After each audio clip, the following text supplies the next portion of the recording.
isku soo baxani ka qabsoomay fagaaraha khayriyada magaalada Boorama ayaa ahaa mid mar kale lagu taageerayay go'aankii go'aansitaanka Soomaaliland ee la horgeeyay baarlamaanka wadanka UK.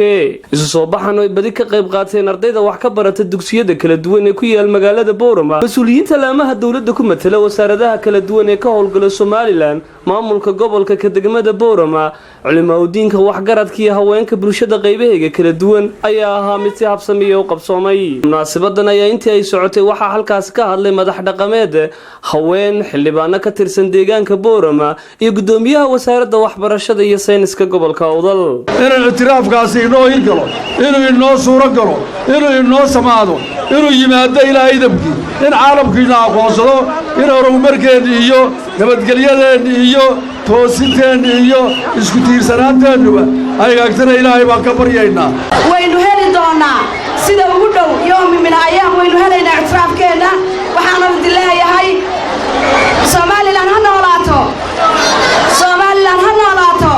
qadiyada Soomaaliland markaa waa laba taabtaan weeye iyo qarankii la dhiibay, dhiigga calankii loo daadiyay ee cadow la dhaafsiiyay, lixdankii dhacdiisii markaan dhidibnay ee taagnay ee dheer noo curatay ee doonta laga buuxishay iyagoo dhadhamin maatidii laga dhex qaadayay. waxaan leeyahay adduun weynaha waxaan ka codsanaynaa haddaan nahay Soomaaliland 29 sano ayaan jirnay oo nabadgelyo aan ahayn oo dimuqraadiyad aan ahayn oo doorasho aan samaynaynay oo adduunkaan weydiisanaynay aqoonsi. waxaan leenahay adduun weynaha waxaan ka codsanaynaa in la noo aqoonsado ayaan ka codsanaynaa. ingiriiska iyagana waan ugu mahadnaqaynaa, xildhibaanada ingiriiska aad iyo aad baan ugu hambalyaynaynaa. Soomaaliland ha noolaato.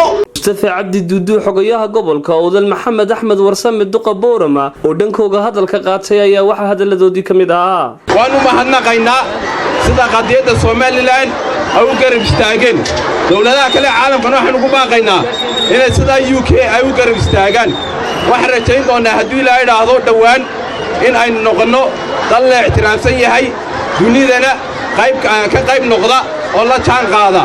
mahadnaqaan baarlamaankii dalka Ingiriiska ee runtii isku xilqaamay in ay dawladda Soomaaliland itiraaf u raadiyaan.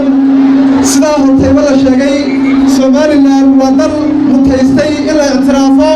waxaan leeyahay Soomaaliland ha noolaato, qarankeenu ha noolaado, dadka reer Boorama ha noolaadaan.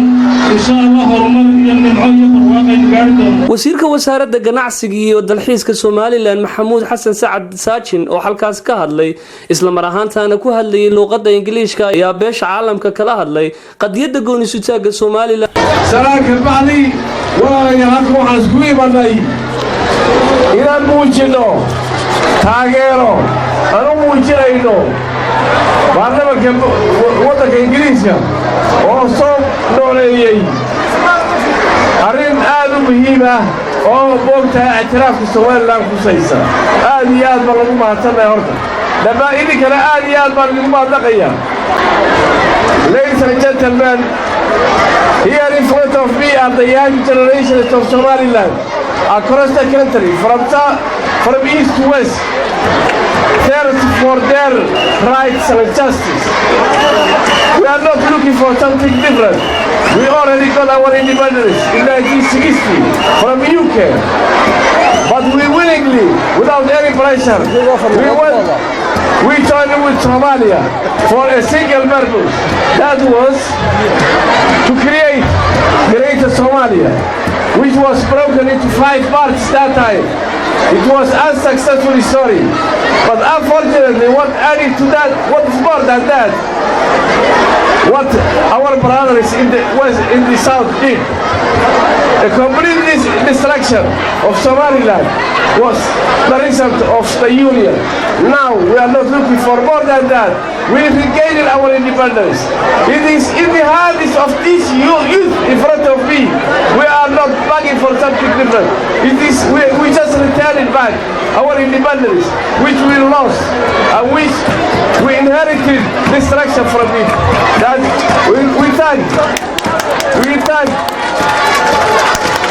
thank the government of UK and specifically Mr. Kevin Williamson and his colleagues who daring to debate the cause of Somaliland, the cause of these young children who are unfortunately placed in unnecessary disaster. Thank you very much. Jaamac Hussein Jaamac Dude.